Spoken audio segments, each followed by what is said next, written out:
Ladies and gentlemen, the American jury and Bulldog Nation, Chuck Holbrook himself asked me to explain this because he thought that it would help him understand, and if it helps him understand, maybe it would help you understand. And again, like I've been pointing out lately, I have really serious political watchers and I have casual political watchers.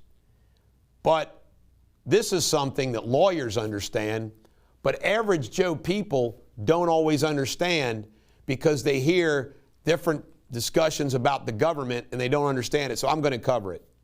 I'm going to explain the difference between state and federal government and how they interact. First, on the state side, the head of the executive branch is called the governor. The head of the United States is, of course, the President of the United States. And under the governor, you have all these state agencies: Department of Transportation, Department of Finance, Department of Human Resources, so forth and so on. Federal agent, each state can have them different. The federal agencies are the same. I think there's like 30 plus federal agencies. You know, the Department of Transportation, you know, the U.S. Treasury Department, all under the executive branch. The Attorney General is under the executive branch.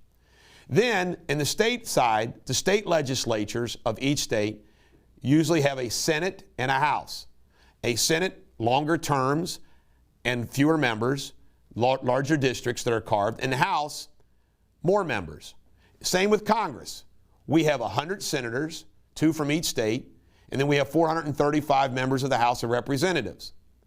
Then on the state side, most states have a Supreme Court, a lower court, and an appeals court. Kentucky and Ohio do. Not all states have 3 levels, but most do. And then the U.S. Supreme Court, underneath that are the Circuit Court and District Court, which handles federal cases. Most states have a state constitution. I think they all probably do. And then we have the U.S. Constitution. So when you are dealing with state issues, they are in that line of command of the state. And you have federal issues, they're in the line of the federal government. And it's very important to point out to you that the 10th Amendment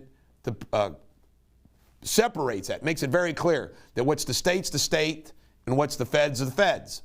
And the feds only get involved when there's federal questions.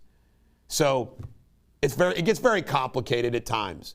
But when you hear somebody's a state senator, that means that they're a senator of that state. They're not a senator that's going off to Washington, D.C. That gets very, very confusing at times. Last but not least, I just want to say this. Just imagine, folks, the swamp that is in all of that. Big time swamps.